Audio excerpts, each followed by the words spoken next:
All right, I'm on the bridge over the railroad cut, which again did not exist at the time. There was no road or bridge over this, but you can see nice, it's a deep ravine. But this, I wanted to get some video here because this is a good spot to look at at a lot of the major scenes of the first day, because this is so elevated.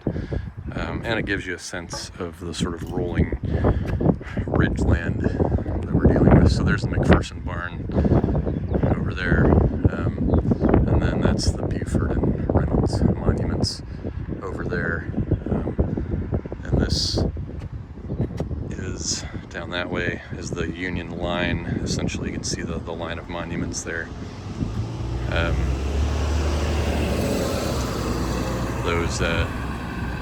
So that was the Union position along here, and then coming to the railroad cut where they eventually counterattacked as the Confederates tried to move along and get around their flank. You can see there in the distance, that's not it's not the actual seminary there, that's the church next to the historic seminary. The historic seminary cupola is, you can kind of just see its spire, whoops, right up there, peeking over the trees. But that seminary where the Union troops fell back to before eventually routing back through the town. And then off to the right, you can see that's Oak Hill there in the distance, and the Peace Light Memorial is there where the tour buses are. So that's where a lot of the Confederate attacks came from. Kind of from the northern part of town, and then the Union position was also stretching along there, and that position eventually collapsed as the 11th Corps north of town, on the other side of those trees, collapsed as well. So the Union position on the first day was collapsing by late afternoon, and they were starting to rout back through the town.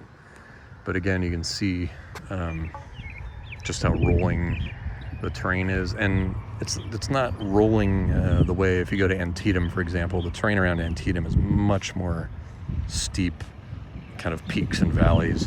These are much more gradual rolling terrain, gradual ridges here. The ridges are not steep sloped.